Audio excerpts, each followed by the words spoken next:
9th class में मैं सबसे पहली बार अपनी लाइफ में फेल हुआ था। और वो सेकंड बाई मंथली टेस्ट था हमारा। 8वीं क्लास में मेरी मेरिट रही थी, पूरे डिस्ट्रिक्ट में मेरा सेकंड रैंक था। और मैंने रियलाइज किया कि गांव से शहर जाने में रोज मेरे 2 घंटे जाने में और 2 घंटे आने में 4 घंटे खराब हो रहे हैं। और उस बस में जहां पर कभी सीट नहीं होती थी मेरे लिए, मैं कभी बैठ नहीं पाता। बस के हालात ऐसे थे कि गांव में एक बस जाती है और एक आती है। और जब बस में लोग बैठना शुरू होते हैं तो बस अगर 8 बजे जानी है तो लोग 5 बजे बैठना शुरू कर देते हैं। तो उस बस में धुआं था और सब लोग, बड़े बुजुर्ग लोग जो जाते थे शहर, वो बीड़ी पीते थे। कोई जगह हमको मिलती नहीं थी।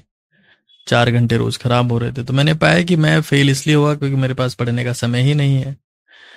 लेकिन ये सिर्फ एक एक्सक्यूज होता है, क्योंकि मुझे साल भर उसी बस में चलना था और कोई हालात भी ऐसे नहीं थे कि मैं खुद की गाड़ी ले जा सकूं या फाइनेंशियली इतने स्ट्रांग हो, या 9th क्लास में बच्चा खुद ये काम कर भी नहीं सकता। तो मैंने उस वक्त मेंटल जिम करना स्टार्ट किया, मेंटल एक्सरसाइज, जिसको मैं आज मेमोराइजेशन कहता हूँ। और मैं ये मानता हूँ कि मैं एक साधारण से भी निम्न स्तर का विद्यार्थी था। मेमोराइजेशन मेरी जिंदगी में सबसे बड़ा चमत्कार, जिसकी वजह से मैं आज नई चीजें सोच पाता हूँ, बहुत सारी चीजें हमेशा के लिए याद रख पाता हूँ। देखिए, बहुत बड़ा सच है कि आपके विचार आपको स्वर्ग में ले जा सकते हैं तो नरक में भी, क्योंकि आपके विचारों से भारी कुछ नहीं है और उनसे हल्का भी कुछ नहीं है।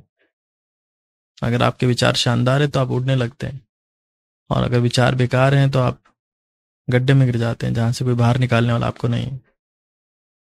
हमें ये सबसे पहले हर एक केस में समझ लेना है कि हमारी जिंदगी में हमारे विचार, कि आप किस तरीके से चीजों को सोचते हैं और किस तरीके से उनको इम्प्लीमेंट करते हैं, बहुत महत्वपूर्ण है।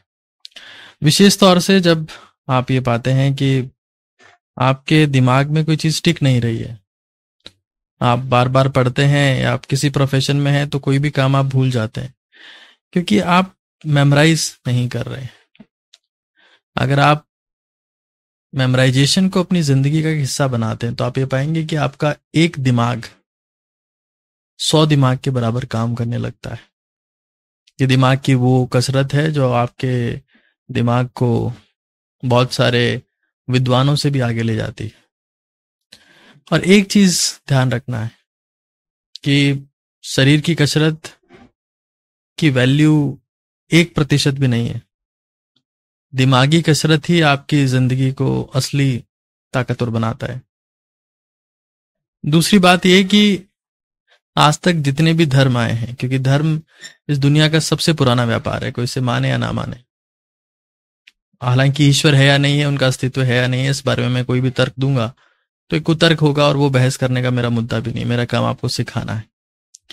जब हम जितनी भी ईश्वर की प्रार्थना, आराधना, पूजा, भक्ति, नमाज कुछ भी करते हैं तो उसमें ईश्वर की तारीफ है कि आप पावरफुल हैं, आप शक्तिशाली हैं, आप महान हैं। लेकिन जब हम खुद के लिए बोलते हैं तो हम हमेशा होपलेस होते हैं कि तेरा कुछ नहीं हो सकता, तू खत्म है, जिंदगी में कुछ नहीं कर सकता। देखिए, मैं आपसे कहना चाहता हूं कि आप ईश्वर की पूजा करें, वो अच्छी बात है, उससे आपका ईगो कम होता है, आपका अहंकार कम होता है। लेकिन अगर आप खुद की पूजा नहीं करेंगे तो आपका एग्जिस्टेंस ही खत्म हो जाएगा। आप ईश्वर के लिए जितना महान बोलते हैं उतना ही महान खुद के लिए भी बोलें, क्योंकि आप ईश्वर से कम नहीं हैं। आपको दिमाग में सोचना पड़ेगा। एक, आप कंटेंट सोच रहे हैं जो आपकी जिंदगी में आपके सब्जेक्ट से कनेक्टेड है, और दूसरा ये कि आप महान हैं। आप सिर्फ दूसरों की प्रार्थना करते रहेंगे, और क्योंकि हम मुर्दों को पूजने में यकीन रखते हैं। मुझे माफ करिएगा, लेकिन हर धर्म में ये सिखाया गया कि जो मर गया सिर्फ उसकी पूजा करो, जो जिंदा है उसकी पूजा नहीं करनी, चाहे वो माँ बाप हो, चाहे खुद हो, चाहे आपके टीचर्स हो, चाहे आपके बड़े बुजुर्ग लोग। जिंदगी में खुद की पूजा करना सबसे महत्वपूर्ण चीज है, और इसके लिए आपको खुद को पॉजिटिव बोलना पड़ेगा कि यू आर वेरी पावरफुल। आप में भी वो शक्ति है, आप जिंदगी में जो चाहें वो कर सकते हैं। आप अकेले बहुत हैं, आप काफी अकेले हैं, या आप अकेले ही काफी हैं। ये अफर्मेशन आपको पूजा करने से, खुद की पूजा करने से आए। दूसरों की आप प्रे करें ना करें, प्रार्थना करें ना करें, वो एक बहुत सेकेंडरी एस्पेक्ट है। लेकिन अगर आप नहीं करेंगे खुद की प्रे, तो आप हो सकता है PREY बन जाए, किसी मेंटल इश्यू का। PREY मतलब शिकार बन जाए, किसी मानसिक बीमारी का, किसी शारीरिक बीमारी का, और खत्म हो जाए बिना कुछ जिंदगी में किए। फर्स्ट थिंग, मेमोराइजेशन यानी कि मनन। जो भी आप सीखते हैं, जो भी आप पढ़ते हैं, उन विचारों को आप टीवी देखते वक्त खाना खाते हैं, अक्सर ऐसा ही होता है कि हमने खाना खाना शुरू किया और तारक मेहता का उल्टा चश्मा लगा लिया। आप खाना खाते वक्त भी अपने दिमाग में सोच सकते हैं, नहाते वक्त भी सोच सकते हैं, स्कूटी चलाते वक्त, ट्रैवल करते वक्त भी सोच सकते हैं आप, क्योंकि आपका दिमाग रुक नहीं सकता। अगर आप उसमें क्वालिटी कंटेंट नहीं सोचेंगे तो कचरा अपने आप सोच लेगा। ये हमारे दिमाग का हैबिट है, इवन हमारे हर ऑर्गन का हैबिट है कि किडनीज लगातार ब्लड को साफ कर रही है, फेफड़े लगातार एयर को क्लीन कर रहे हैं, और हमारा ब्रेन लगातार सोच रहा है, हमारी हाथें लगातार खाना पचा रही है। तो दिमाग में विचार रुक नहीं सकते, और अगर वो विचार पॉजिटिव नहीं है, वो विचार कंटेंट से रिलेटेड नहीं है, तो वो विचार कचरा ही होंगे। जिसमें बंजर जमीन या फिर कोई सी भी जमीन हो, जहां पर अगर कुछ उगाया नहीं जाए तो घास फूस उगती है, ये तय बात है। मेमोराइजेशन करें, खुद की पूजा करें, खुद को हमेशा अच्छी बातें बोलें, क्योंकि जिंदगी में आपको उठाने वाला और कोई नहीं है। लोग आपको मरने के बाद ही कंधा देंगे, ये दुनिया की सबसे बड़ी हकीकत है। इससे पहले लोग आपको सिर्फ गिराने का प्रयास करेंगे, और अगर आप खुद भी खुद को गिरा रहे हैं तो इस धरती पर कोई चीज आपको उठा नहीं सकती। चाहे आप JCB बुला लें, चाहे आप क्रेन बुला लें, no one can lift you up. ये आपकी जिम्मेदारी है। तीसरी बात, अगर मान लीजिए आपके पास में खुद की प्रार्थना पूजा करने के लिए भी कुछ नहीं है, या मेमोराइज करने के लिए भी कुछ नहीं है, तो कोई एक चीज पकड़ ले, उस चीज का बार बार रिपीटेशन करते रहें। वो ईश्वर का नाम हो सकता है, वो एक सेंटेंस हो सकता है, like I am the best, I am the best, I am the best. इससे आपका दिमाग खाली नहीं रहेगा, क्योंकि खाली दिमाग शैतान का घर क्यों बोला गया है? क्योंकि इस वक्त आपको नेगेटिव विचार आते हैं। ऑल इज वेल क्या है? वो कोई मंत्र नहीं है, लेकिन वो मंत्र जितना ही काम करेगा। इस धरती पर जितने भी मंत्र बने हैं वो इसी कॉन्सेप्ट पे बने हैं कि आपका ब्रेन सोचना नहीं रोक सकता, और जब भी वो सोचेगा तो 99% केसेस में अगर वो फ्री है तो वो नेगेटिव सोचेगा। और जब आपका दिमाग नेगेटिव सोच रहा है तो आपका शरीर अपने आप नेगेटिव होने लगता है। ब्रेन अगर नेगेटिव सोच रहा है उसका मतलब क्या है? नेगेटिव केमिकल्स ब्लड में जाना शुरू हो जाएंगे, शरीर में बीमारियां शुरू हो जाएगी, आप कमजोर होना शुरू हो जाएंगे।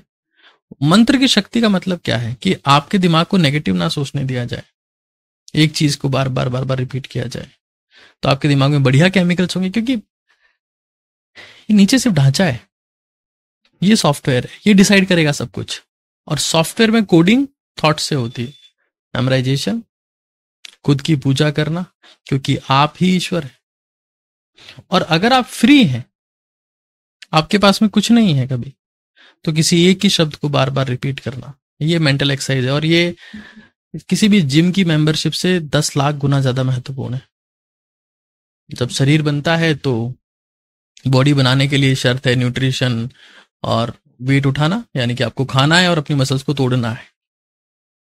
लेकिन मेंटल वर्कआउट आपकी जिंदगी को यहां से एक्सट्रीम तक ले जा सकता है, और उसकी शर्त 3 है कि आप मेमोराइज करें, आप खुद को बुद्ध से कम ना माने, खाली समय मिलते ही अपने दिमाग को खाली ना रहने दें, वरना ये दिमाग एक राक्षस है, ये आपको डैमेज करने का काम ही करेगा हमेशा हमेशा। और मानसिक कसरत यानी कि मेंटल जिम, मैं पहले 100 गुना समझता था, फिर मैं 1000 गुना पे आया। मेरे को लगता है कि 10,000 गुना ज्यादा प्रभावी है फिजिकल वर्कआउट से, क्योंकि दुनिया यहां से चलती है।